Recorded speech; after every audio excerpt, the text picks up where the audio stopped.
Okay, so in this section here, before we start to programming, we need to know some important things about programming.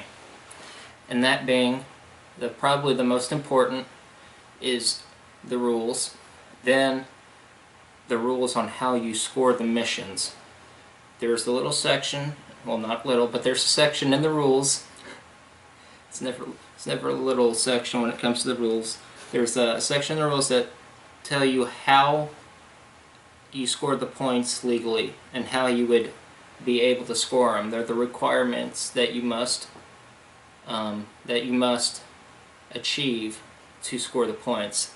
So for an example, let's say there's a rule that says the only way you can get points for knocking the honey out of this bee box is to hit the button on the top. Now let's say your robot comes and it just peels the top of this box off and then just ruins the whole model and the piece rolls out. Well, since the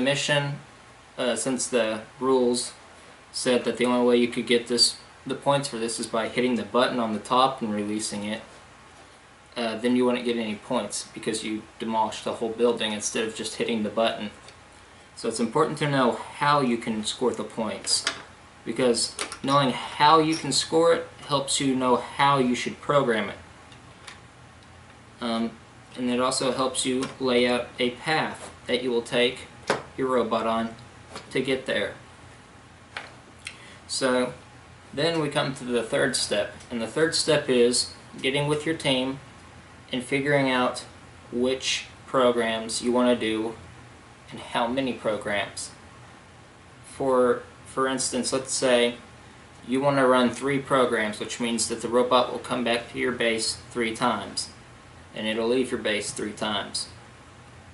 So during those 3 times it comes back and leaves the base, let's say it does 10 mission models.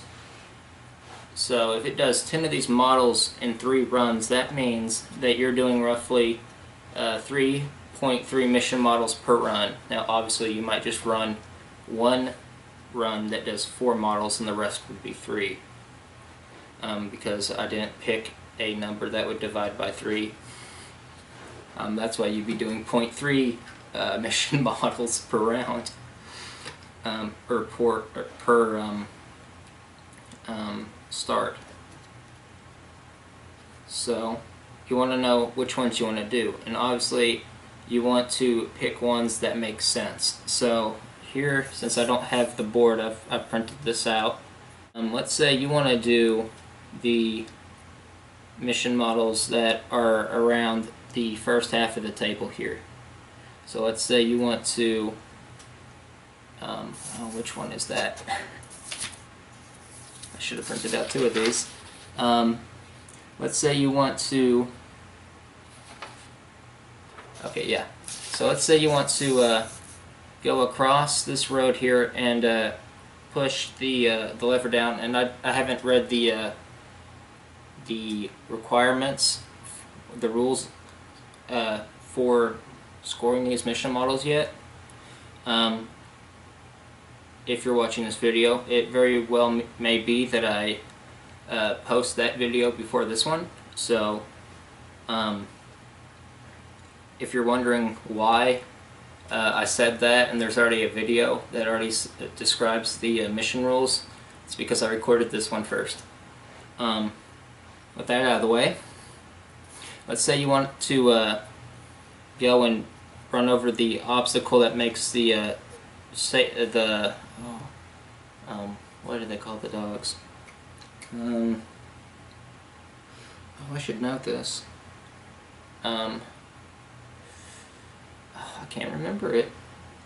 Well, that'll bug me for the rest of this video, but let's say you go and run over the lever that activates the dog to sit down, and then you also want to do the transport the shark in the tank. So you obviously, those would be 2 good missions to kind of group together because they're pretty close to each other. So it wouldn't be a very good strategy to position the shark, or transport the shark, and then go and do something all the way over here on this half of the mission, because you're crossing the whole board just to do 2 missions instead of doing multiple missions that are on the same half of the board. So it's important to make sure that you group the missions together as best you can for one run. And that means, let's say there's 3 missions I want to do that are around this part of the table. Well, that would be good for one mission, or for one program. Let's say the next program you want to do something in the middle of the board, a couple things in the middle. Well, you'd want that to be your second one, because you want the mistakes that would be made first to happen at the beginning, so you have enough time to potentially correct those mistakes, because you want the, well, I'll get to that, but you just want to make sure that your first program does the missions that are closest to your base. If you don't pick any that are close to your base, then do the ones that are at least the closest, even if they're far, but they're still closer than some, so make sure that that would be your first program. Your second one would do the next furthest group of mission models, and then your third one, or however many you have. There may be a program that's really difficult that you only have do one mission model, and that has some strategies that we'll talk about later in the strategy mission, in the strategy video that I'll make. But you want to make sure you group your mission models together wisely. So now that you figured out which ones you want to do and how you want to group your programs, then it's time to start laying out the best path to actually accomplish your program. So let's say you have to transport the shark, activate the or go and get the honey from the bee box, and then grab the camera from the seal. Of course, in this picture, it's all the way on the other half of the table. But since these are the only 3, well, technically 4 mission models that I've made, I'm gonna pretend that he's closer to base. So then let's say the seal with the camera is over here. So, and then the way that I'm gonna score this is I have to put it on the piece of paper here. So to make sure that you want to efficiently run your program, what wouldn't be good is to carry this box with you the whole time. That you want to go and activate, or go and get the honey, and then go and grab the camera from the seal, because this box is going to get in the way. It's going to block the mission model, and it's going to be it's going to give you more risks, because you would have more chances to actually move the shark inside and it would hit the walls. So that's why you want to make sure that you do multiple programs or multiple mission models in the right step, because you don't want to accidentally mess up a way to score points because you didn't do it first but you did it last. So instead, what would be a better way to do it? It's not a right way, it's just a better way. There are very rarely just right ways, because there are multiple ways you can do something. There are just better ways.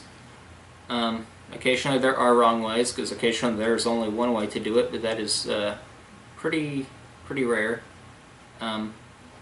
Generally, I mean, in life it's pretty rare to just only have one way of doing it.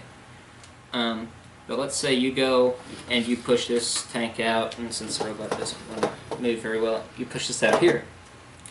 Okay, so that would be the good first step in your program. So you would program it to go straight, or however you start off in base, and drop the tank off first. Well, now you have 2 options. You can either turn left and grab the camera, or you could turn right and activate the honey. Since I've positioned these right now about equally, either way is kind of it doesn't seem to have any it doesn't seem to matter which one you choose. But from experience, and this is something that you guys will learn over the years that you do this, is it would be better to actually get the honey first, even if I made this thing right next to it. Well, maybe not right next to it, but a little bit further out of the way than it could get just by turning. And the reason that is because when I click this button, this piece of honey here can roll any way on the table. And that is a thing, that is something that will happen that is not predictable. And your program relies on predictable circumstances and outcomes. It relies on something to be repeatable, and that it is always repeatable and it always happens the same way. Well, this piece falling out isn't always going to land in the same spot. So let's say this thing decides to just roll really far, and maybe it gets right here. And then after I'm done clicking this, I decide to turn and go and grab the camera. Well, now this thing's in my path and it's going to throw my robot off. So now the points, let's say it was carrying other things too. Let's say it had more points on the robot. Now if the robot doesn't get back into base and I have to grab the robot, I've lost all those points because I did this one before I should have done it. Because let's say that I grab this first and this grabs the points. And then when this thing goes, when you're going to activate this thing, as you drive with your points here and you activate this, it really doesn't matter where it falls. You could even catch it. But let's say it rolls and it's right underneath the robot. Well, that doesn't really matter because I'm kind of backing up right now. I'm not turning. Because if I was turning, this piece would be in the way. I'd be running over the piece as I turn. And that would mess up the program. And that's why it's important, because now, although I may not have gotten this points because I didn't bring it back into base, of course that might not be how you actually scored this, but for my example, that's how you'd score it. You have to get it into base. It didn't mess up the whole mission. It only messed up the last part of the mission, but I still got my points. So it's very important that you make sure that you do the correct missions in order. So for me, I'd say the best way to actually run this mission in order would be to drop off the shark tank, turn and grab the camera, and then activate this, because this is the piece that is most dangerous to your robot. It has the best chance to mess up your robot, and therefore mess up everything that comes after this mission. So that's why you want to make sure you do the correct sequence. You choose the right things in order with one program. And it might also be a good idea, let's say you know that this is a program you get half the time. It would be a good idea to just have a standalone program that you would set up here and just run, and it would go and grab the piece in case you missed it. Because you know that sometimes it fails, but you don't want to have to run this mission model all the time, because it might actually get it half the time, so you could save yourself time instead of having to travel back and forth. So you'd still want to take the chance that you could get this while you're out here, but you know it may not work all the time. So you just have another program as a backup in case you don't actually get it. That would be when you would have a standalone program. Another time that you'd have one, although you're seeing the full length of this board here is probably, I think it's in the right way. I think it's 4 feet this way. It might actually be 4 feet from where you are to me. Either way, let's say it's 4 feet. Let's say this is actually 8 feet. And there's a mission model all the way back here. And remember, this is 8 feet, not 4 feet. Just use your imagination. I obviously don't want to have a mission that takes a long time and does multiple steps and then may mess up on the last part of that run, and then I lose all the points because it's now all the way across the table and it has no hope of actually getting back because it messed up as it was doing its program. So that would be one where obviously I wouldn't want to take the chance of losing all those points I had just gotten because it messed up on the last task. So I'd have a standalone mission just purely to get one piece. If I or you and your teammates see that that one task you want to do is worth that much time, because obviously getting across the board takes up a lot of time. So make sure that you pick which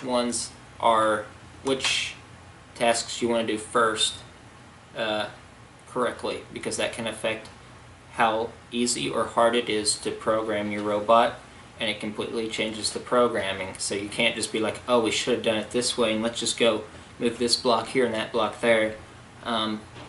Very rarely will that actually ever happen. You have to reprogram from the beginning, or reference your previous program. But it's a lot more trouble than actually just swapping blocks around in the program. So make sure you lay out your path correctly, and then everybody on your team should be going over the path you take and what order you take with your robot, not after you've programmed it, but before you're programming it, and look for things that could mess up the robot, and then arrange that accordingly. If it's really dangerous, have it do it last.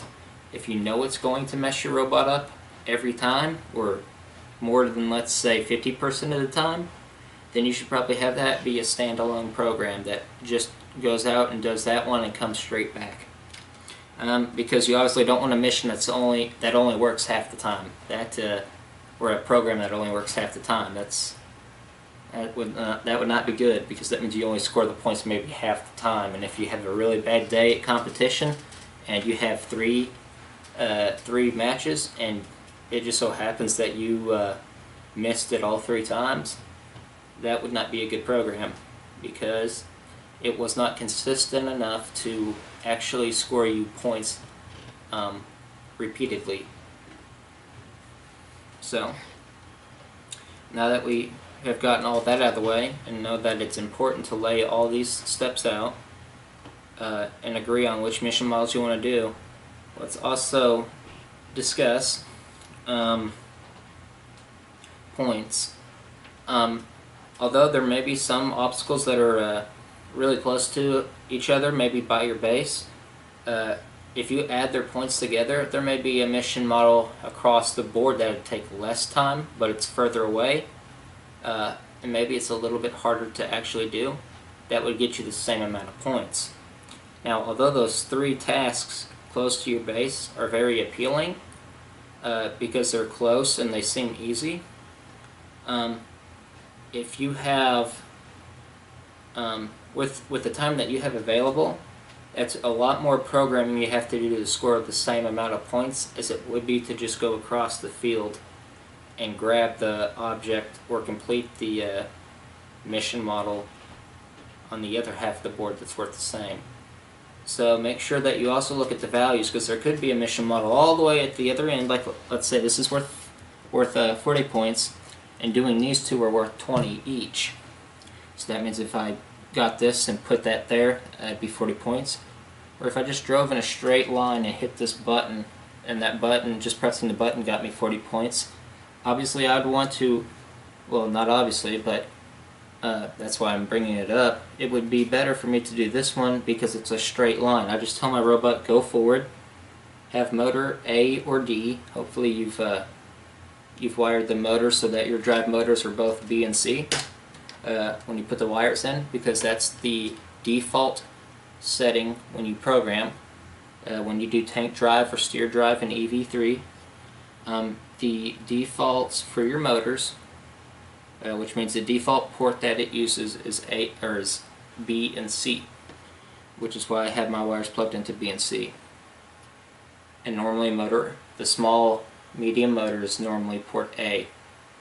So let's say I had both motors B and C go forward, and then I have motor A just go down and then up, and then I have motor B and C go backwards.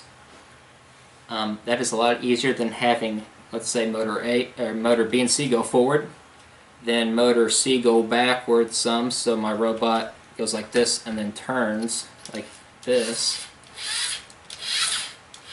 and then have motor A and B go forward, motor C go forward, then motor B and C go forward, motor A go up, then motor B and C go backwards, assuming that I don't have to turn as I do that. That's a lot more steps and a lot more chances for you to mess up the program getting the same amount of points as it would have just been to go forward, motor A go up, and then go backwards. So that's why it's important to make sure you look at the point values.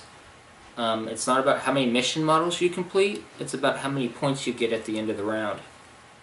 So make sure that there aren't some hidden missions that may be a little bit better to do, but they're further away, because that's how they that's normally what First will do. Is they'll make for the more experienced teams, they'll hide those tasks further away, so it kind of gives you a reason to go more than halfway across the board.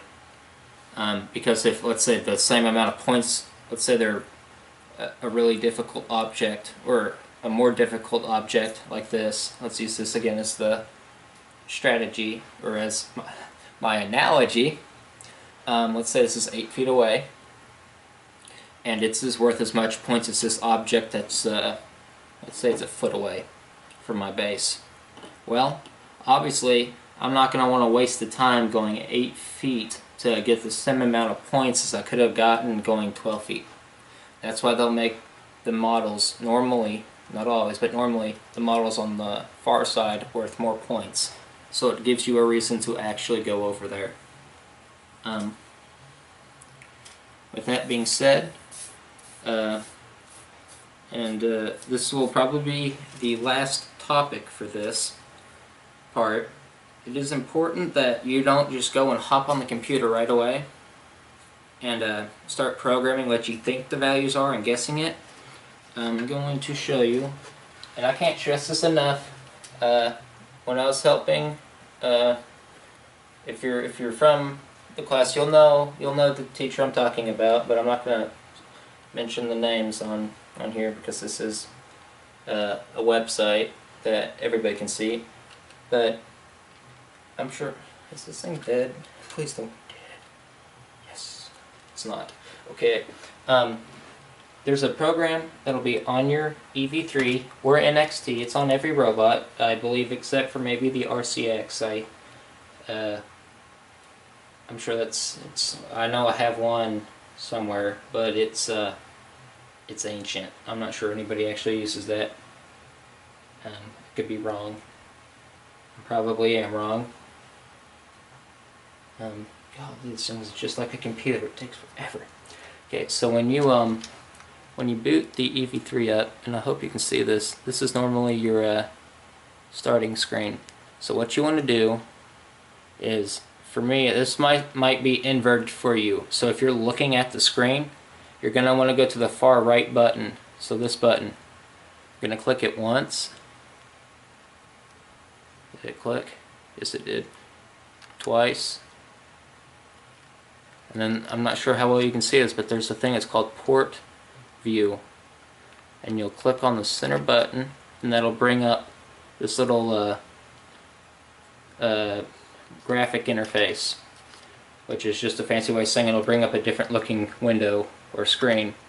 And up here you'll have little blocks that say A, B, C, D, and down here it'll say 1, 2, 3, 4. What that means is those are telling you that, just like down here, they represent port 1, port 2, port 3, and port 4, and port A, port B, port C, and port D. Now, since it's called Port Viewer, what it does is it'll show you the value of any port that you select. So right now, let's see here. Let me get behind the camera so I can see the screen, and hopefully you can see it.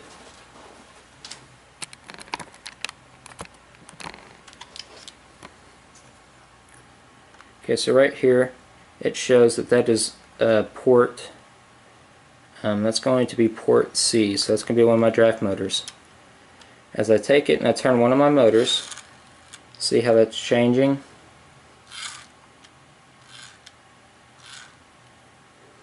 And so what that is that's in degrees right now. So this is reading how far I've actually turned this wheel in degrees. And what you can do is you can take this number it gives you, which is right now 211 degrees, and in the program you can go and plug in that number into a block that makes your robot drive.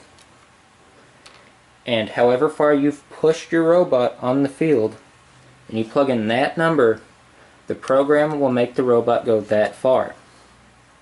Now, to use this properly, it is important that you kind of do two things at once. You have a programmer, or the programming team, doing the programming, or having the blocks all set up. And let's say I'm going to kind of do both steps right now, just to demonstrate.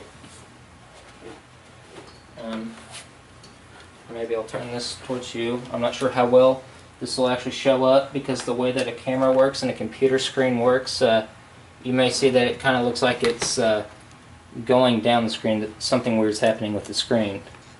That could be a video for another time, because that in itself is, nobody gets to know my password. That could be a video for another time. Okay, and now what I'm going to try and do here is open up EV3. So slow.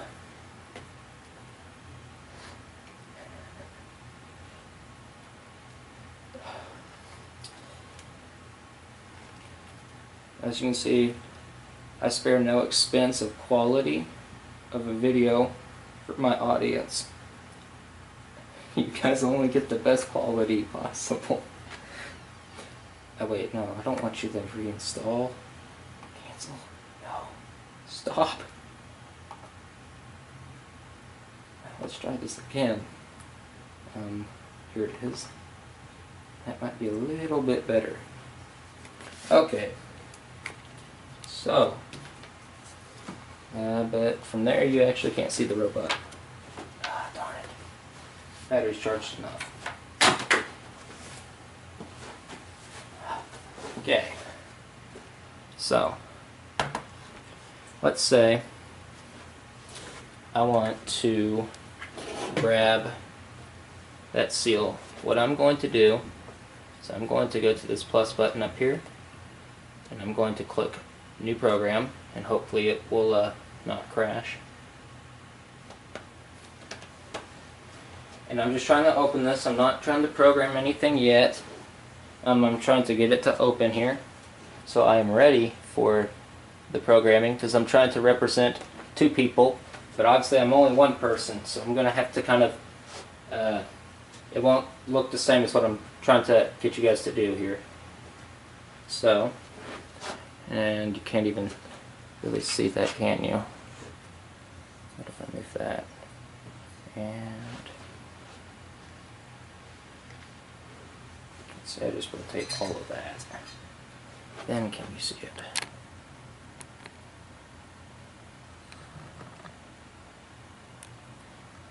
You kind of can. You kind of can't. When I do the actual programming, I will capture the screen, which means I will record the actual screen, so it'll show up just like it would if you were looking at your laptop. So let's say I'm going to start from base here, and I am going to pick a position that is really easy and consistent for me to start my robot every time. I don't want it to be somewhere here, because there's no way for me to consistently line up my robot at that angle in that position every time. So for me, what I'm going to do is I'm going to start it back here in the corner. And since you guys have little graphics on your map to kind of help you line up, what do I do with that marker? I'm going to cheat and give myself a line. I can find what I do with the marker. Okay, so I'm going to give myself a line, just so I know where to mark, so I can consistently start my robot from the same spot. So I'm going to open up port view. I'm going to go and highlight my drive motors, which are B and C, and you can only view one port at a time, so long as I know I'm going in a straight line, both of my values are going to be the same. So I know that I want to get this here. So I'm going to drive straight. And I'm going to push it to where I think it's good enough for me to turn. So I'm going to stop it right here. Now, I am not moving the robot. I've pushed it and left it exactly where I've stopped pushing it. And that is important, because this will help you not have to download, run, stop the robot after it's done running, and redo every step again. And I'll show you what I mean by that. So, take my word for it. What I'm reading here, it says 736. I'm going to mark this just for fun, and we'll see how close that this actually gets. So from here, I'm going to go in here, and this is where you tell the person the value that's programming. The person that's programming will choose a block that they think is best, that we'll go over in another video. And I'm going to turn it to degrees because that reads it in degrees. And what did I say the number was? 736? Yes. And I'm going to type in right here where this says 360. I'm going to change that to 736 degrees. And I want it to go forward. So right now, that is correct. It'll go exactly as I've moved this robot here. Now, what the person would do that's operating this, as the person is programming that block, they would hit the back button, which is a gray button to the left of your screen. If you look at the screen on your EV3 and you go down, there's going to be a little gray button to the left, top left, or bottom left. So click that, and that's the back button. Click it once. Then it'll go back to port view, and you'll click the center button again, and then it brings it up. You'll have to go back to port B or C, whichever one. Since I know I'm turning my robot this way, I want to do a specific turn. I want to do what's called a swing turn, where I know that my robot, a swing turns when one wheel stays unpowered and in the same position, and one wheel is powered and it goes forward or backwards, and it makes the robot pivot or swing across that wheel. So I'll hold this wheel in place and I'll move this. And I'm going to make sure that I don't let this thing move. And so I've hit the wall right here. And this is important to know. So once I've hit the wall, I'm going to stop. I'm going to read the value, and it says 107 degrees. And I'm going to mark every little step I do just to see how repeatable it is. So then, you'd have your programmer come here to a block that makes the robot move just once. Click it here, and then go to rotations. Go to degrees, not rotation. Degrees, there's 360 degrees each time you make the wheel spin around once. That's one rotation, or it could be called 360 degrees. Degrees are a lot more accurate than rotations. But of course, if you need to go, like, let's say 20,000 rotation or 20,000 degrees, obviously that would be a better number to put into rotations, because that would be a number I'm not going to divide in my head because I am lazy, and I don't want to look like a fool. So I'm going to type in 170 rotations, and I want my motor to go forward. And we'll talk about power too, because we may see that this might not be repeatable at the power I'm going to operate it at. Go back, port view, same thing. I'm repeating all these steps to you guys that may be like, oh, that's just so boring. But it's important. You'll see why, because I haven't downloaded a single thing yet to this robot. Now I'm going to have it drive forward some. And I can tell right now that I'm kind of not doing this the best way. It would have been better for me to just turn at the beginning, probably. But I've already put in enough time and I'm very lazy. 92. And like for instance here, I can kind of see that my robot's looking at port B and port C, because I can kind of see both values at the same time on the screen. you'll hopefully understand when you see your robot.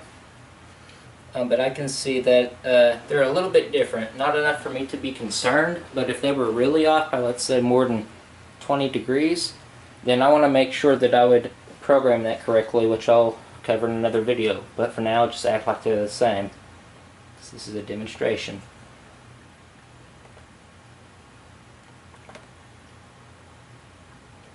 Degrees.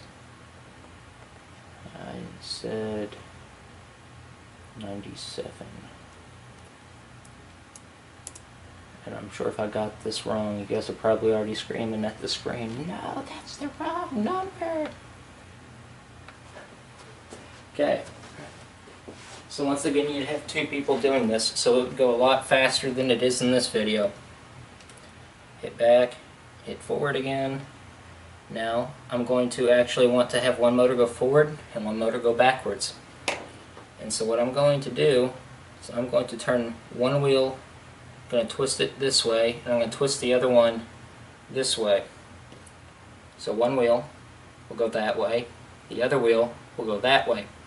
That makes the robot spin right in the center, so it's called a pivot turn. Because it's like I took this marker and I stabbed it right through the screen, and it's right directly in the center of the wheels, between the wheels. And it's acting like that is actually pivoting on the marker that I just stabbed through the robot on the table. That's why it's called a pivot turn, because it'll turn right on that point. So I'm going to go back to my motor A or B, it doesn't matter right now. And I'm going to turn these both at the same time. And I'm going to kind of line, because right now what I don't have attached, and I'm messing myself up with, is I think that this is my attachment arm. It's not, but let's just act like that is. So right now this says 110 degrees for port C. Port B says negative 128. Now obviously those are more than 20 off. No, it's 18 off. I can add, I swear. So 18 for me is still kind of a little bit out there, but I realize just for this video I'm going to just program this, and if you're like, well, why'd you do it like that? I'm sure I may cover this in another video. It's kind of like the saying, do as I say but not as I do. In this case it's I'm doing both of those things, and hopefully you'll do them later. I should just stop talking. Now connect, please. Yes.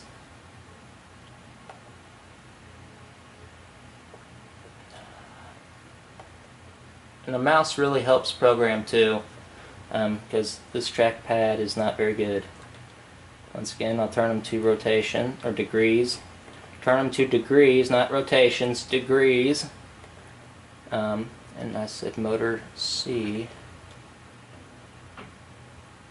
was 110, and motor B was negative, so minus 128.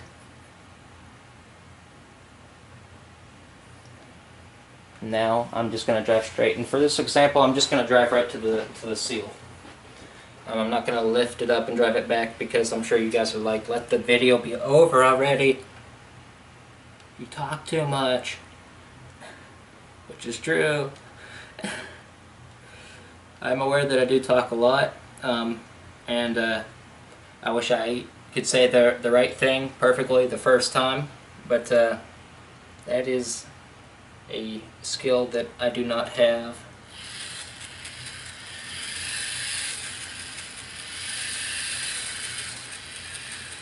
I'm going to have it stop right there, and that's going to tell me 1049 degrees.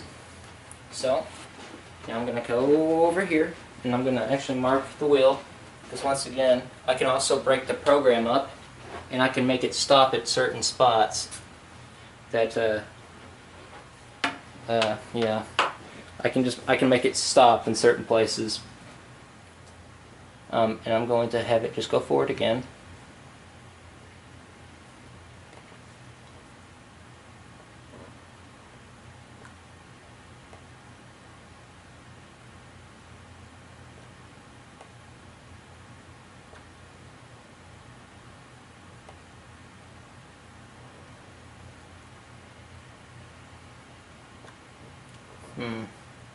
No, I'm pretty sure you don't have to connect both of these, and it might not even let you.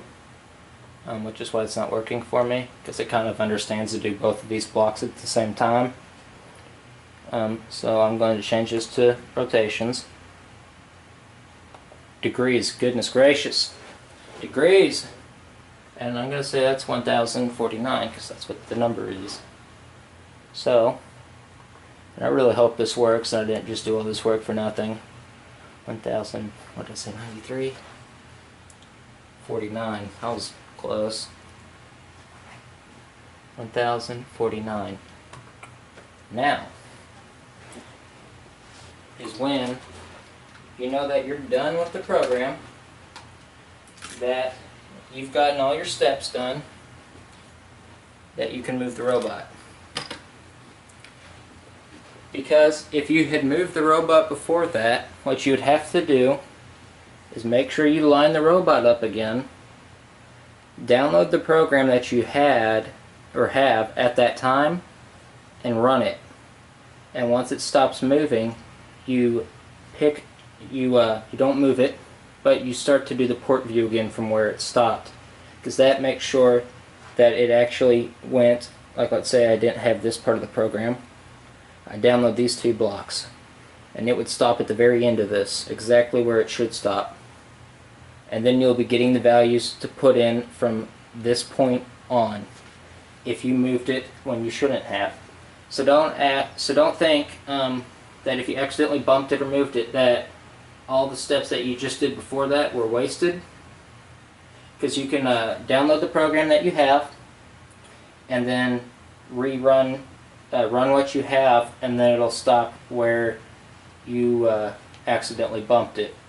But it'll stop before the part where you accidentally bumped it. So it's kind of like a save feature. If you messed it up, but it was good before you messed it up, it's kind of like an undo button. You just download what you have and start it in the same place and run the program, and it'll stop before you made the mistake. So let me go grab the cable for that real quick.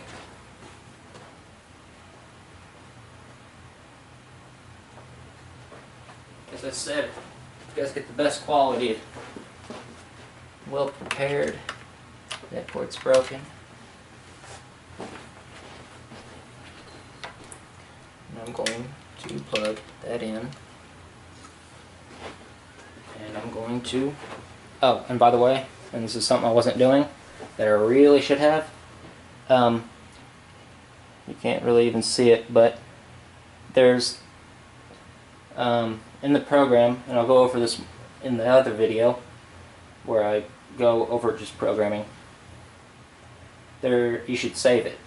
Every time you do a change to the program, and if it's like a finished program, but you want to tweak it, well, first let me just say, when you're going over your program, if you just started out and you're trying to get it done, it'll be called project at the top, and then underneath project will say program. You want to save that, and the way you do it is you go to File, which is a little button at the top left screen. You go down to Save Project As. This is not going to save the program, it's going to save the project. And the project holds all the programs. So when you save the project, you save every single program that is inside that project. And I'm sure that made everybody confused, which is just how I like making these videos. So I'm going to save it as, since I already have test, I'm going to save it as test 2. And I'm going to save that. And now that it's saved, which it should have already been, I'm going to download it. And as it's downloading, I'll talk about what I was just trying to say. If, let's say, this is my finished program, what I'm going to want to do is find where this program is saved on the computer, and I'm going to want to find that file and make a duplicate of it. So I'd copy and paste it, and ideally you'd copy and paste it and maybe rename it something like the name. Let's say the project is test, or in this case, since I named it test 2, I would make a copy and then name the duplicate version, or the copy I just made, I'd name it test 2, and then master copy, which means that it is the copy, it's the original.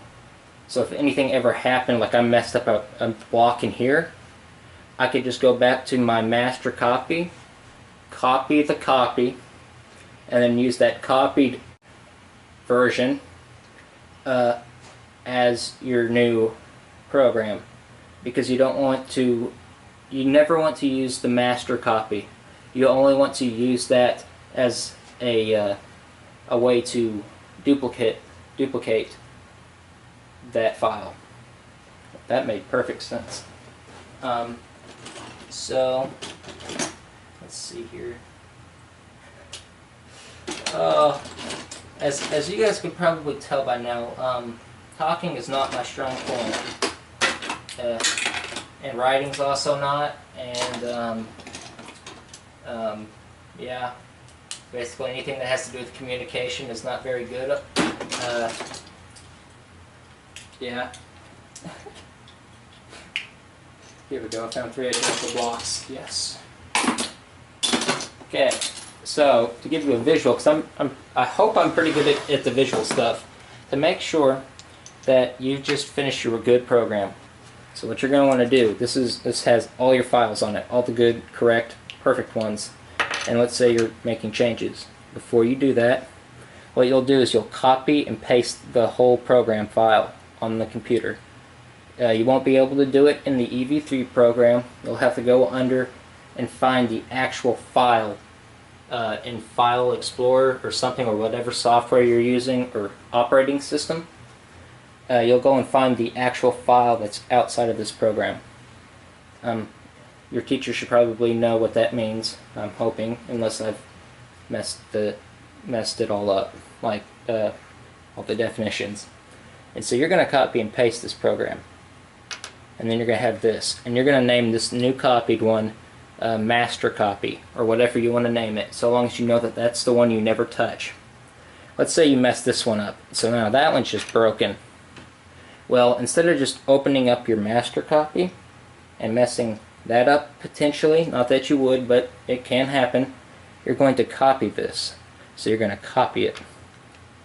You're going to leave this one alone because it's your master copy, should never be touched, but you've duplicated a brand new clean code that is perfect to the master copy, and the master copy was perfect to the code that worked perfectly. So now you just open this one up and act like you never made that change, and that'll save you from some big mistakes. Because you can run a program like that, and one that could score you your most points most consistently, and you accidentally mess something up, and you don't have a master copy of that, you're just out of luck. Your best point scoring round just became your worst. So I can unplug that, and I won't close that. And so let's see here how repeatable this is. So now, test 2, I'm going to go. And something is not working right. Did I click the right program? Okay, so I think I know what's happened. When I tell my motors to turn, I have a feeling that it is trying to turn a motor that is not plugged in. And so what happens, and I'll bring the computer back up, but what that means is that the program runs in steps. So it's waiting for the robot to say to the program, I've done this step, give me the next step. Since it can't move that motor, it can't tell the program I'm done with this step. So it keeps trying to move a motor that's not there. that makes it stuck. And so it won't ever stop running because the part that it's trying to complete is uncompletable because I didn't actually make it completable. So make sure that everything in your program is just right. Yep. And just like I thought. I'm going to take this off the tripod, which is probably going to be a bad mistake. Please focus.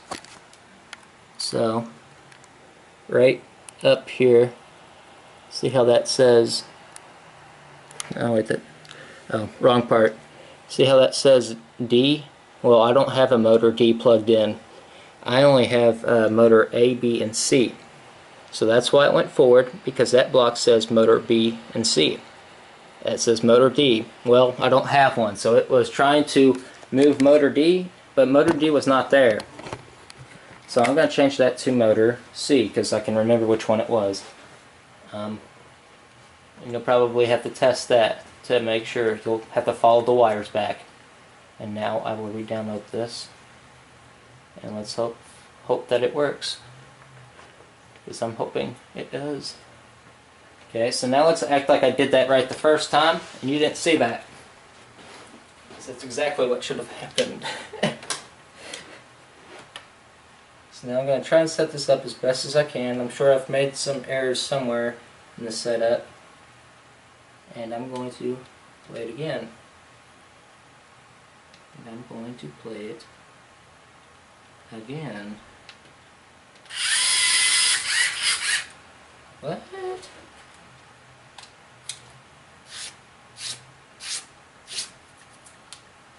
That was weird. Let's try that a third time. Now, what motor is it trying to move now? So something's not moving, and did I even hit the right program? Test 2. Program. Right.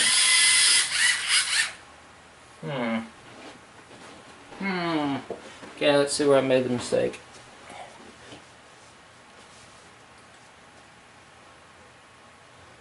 So when it tries to turn. Okay, so the first thing I'm checking is everything's in degrees. Because that can be your biggest mistake. Is like if you're wondering why the robot isn't stopping ever, it's probably because if you typed in a number like 120 rotations instead of degrees, it's going to try and go for 3,600. No, it's times 100. So let's see here, 300 at 2 zeros. That's it's going to go for 36,000 degrees when you only want it to go 360 degrees, but you accidentally typed in 360 rotations. But I haven't made that big of a mistake. I just made a mistake somewhere else. There. So once again, I have another one of those motor blocks that is trying to move trying to move C and B at the same time, but one of the blocks is D. Now, I don't have a motor D. I have a motor B, so I have to fix that. Now, this should work, but I gotta stop the program first. So if you, and this is also important too, that's something that's important to understand. If you know that you've programmed the robot to do more than it's actually doing when you run the program, it's probably because the program is stuck in its cycle somewhere, which means that you probably have a block that's messed up like I did. And so you'll go and you'll try and program it or change things that should be happening. Upgrade, paper's about to die. So you're changing things that should have, that you're hoping will fix it, when the fact is that it's just a simple thing, and then you figure out the simple problem, and when you fix that, everything else is messed up because it was stuck waiting to complete something that it couldn't do. So make sure that the program is actually done running before you change anything, because that'll tell you if the program's stuck or not. So let's see here, I fixed that. Let's download it. Now let's hope that it works for the third time. Gonna put that there. Unplug that.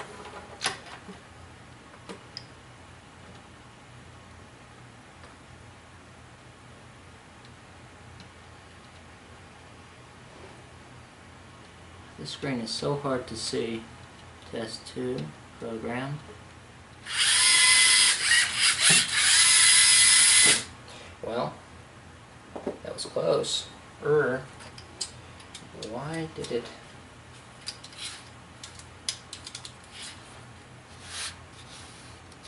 I'm wondering if it's sliding on the wood. I'd like to say, yeah, that's exactly what's happening. But it's probably not. It's probably me.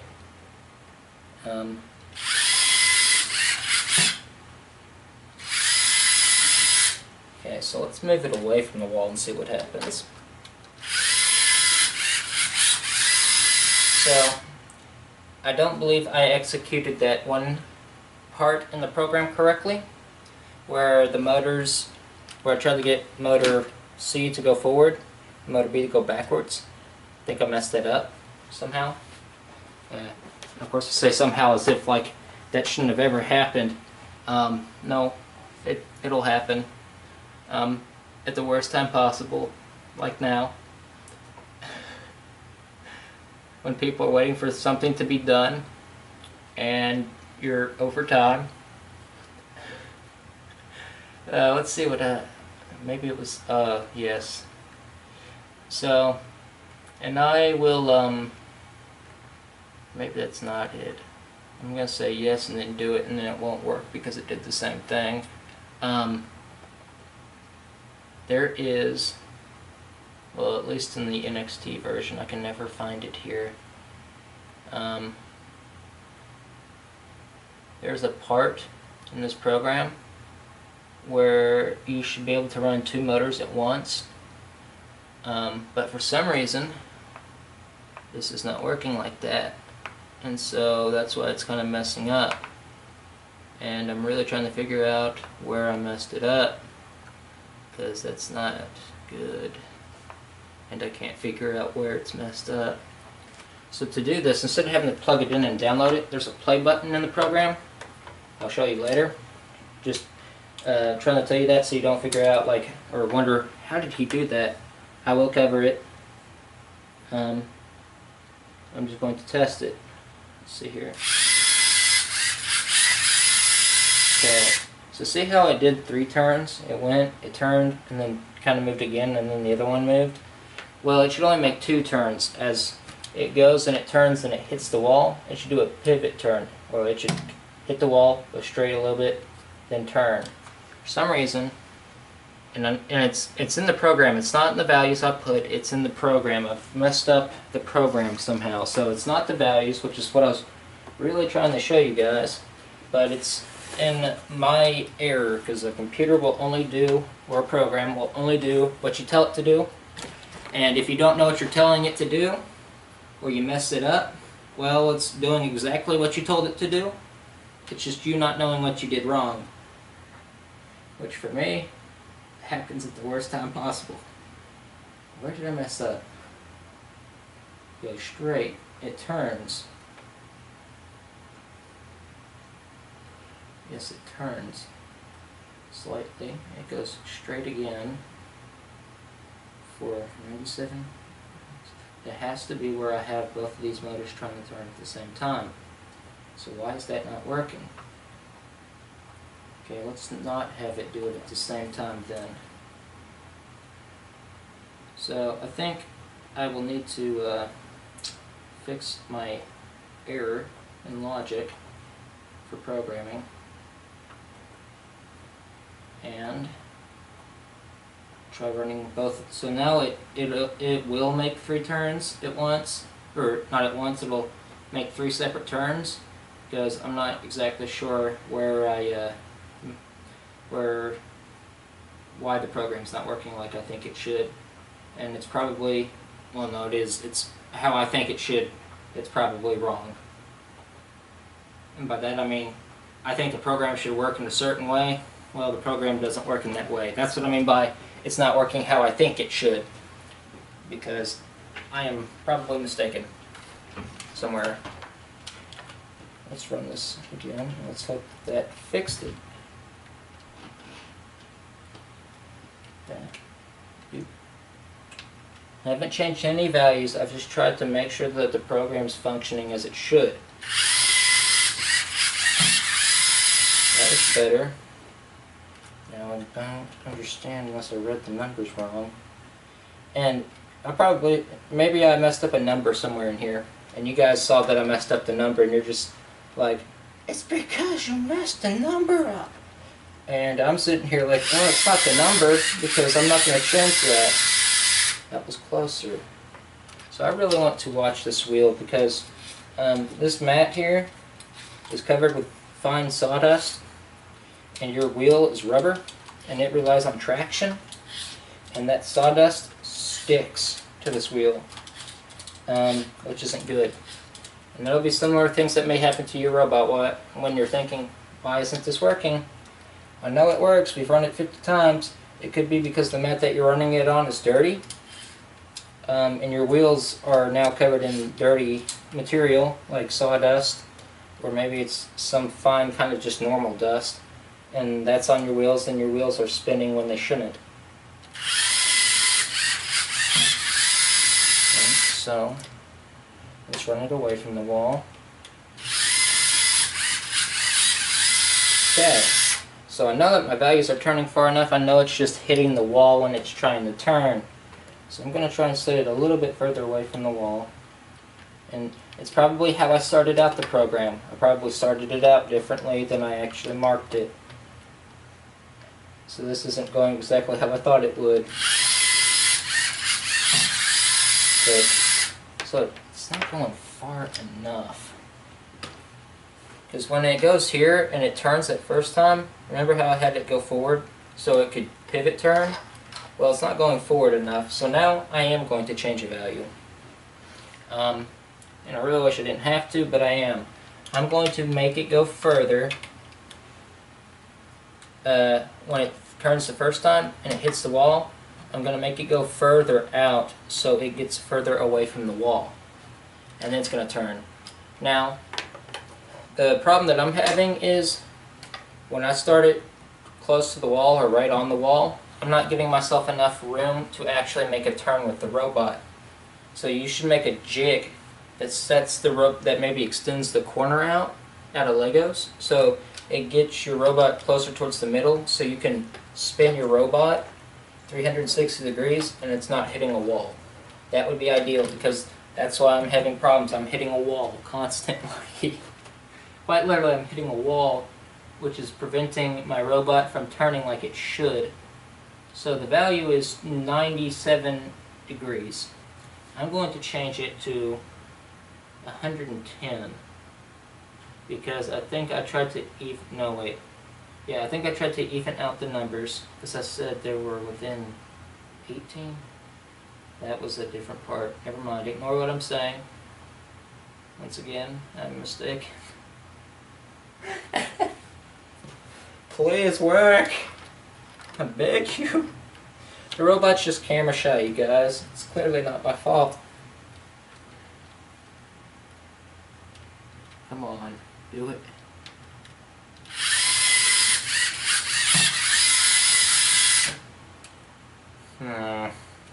Okay, let me try something here. It's not going to be with the robot. It's going to be with me getting a rag and some water and wiping up the sawdust. So, if you're saying, well, when you wipe up the mat, it will change your the way your robot performs. You are right in that sense that it will mess up, or it will change how the robot operates. The reason it's going to change it is because when I was pushing it by hand, the wheels weren't powered. They weren't powering themselves. So the wheels did not care that the table was dirty because I was pushing it. So I obviously could compensate for the sawdust on the table. But the robot can't because the robot does what the robot's told. And it didn't have anywhere in the program saying ignore sawdust or physics. Where's the wet part? Dang it. Dang it. Is that the wet part? No, I got the towel wet somewhere. So, let's see here if you guys can see this. See all that? That's sawdust. And if your dad ever builds furniture like mine does, you may know that you actually have to use something that's called a tack cloth. It's just like a towel that's really sticky, and you go over the wood that you're about to stain or put a finish on, and it gets all the sawdust off. Because the sawdust is so fine that even if you wipe it down with your hand or with a wet rag, it still misses some. Because sawdust it's a pain. Let's hope that this works. It probably should have wiped off the wheels too. And that would be something I'd recommend too, even if you don't see stuff on your field. Make sure that your tires are clean and the field's clean, especially at the competition mats, because when you're at the competition, you're not guaranteed to have a clean mat. So it may be dirty. Probably is dirty. Because everybody's robot's probably been on that table at least once. Which means anything that's on their wheels is on the table. It still hit the wall. Let me back it further away from my marks. And now try it. Closer. So you can see how it's kind of changed. It used to be over here, it's kind of over there, but it's still not what I told it to do, which is the frustrating part. Please work. There we go. So, that makes me happy. Did you guys see that? Please tell me you said yes. So, as I said, I changed one value, and that was to make it drive forward more.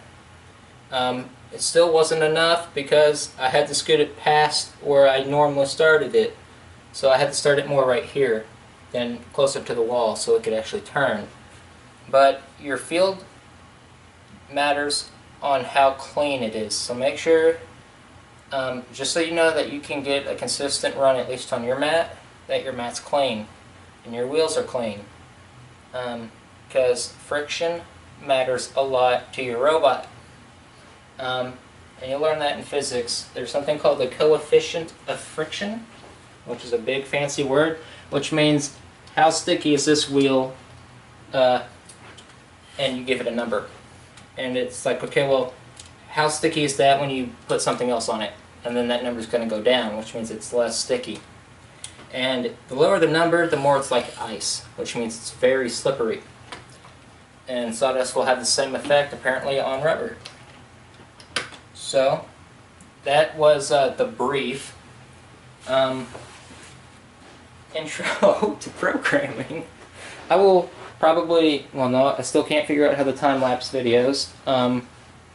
So I will put a little annotation on the video, which is a little box that will show up on the video. It says like you can skip to minute something if you don't want to suffer through this all.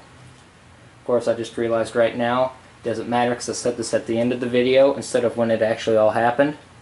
So you'll know that this was, that you could have done that at the end. Sorry. But there we go. I will work on getting more videos out and making them better and shorter. So I know you guys don't have hours to spend on this. So yeah, there we go.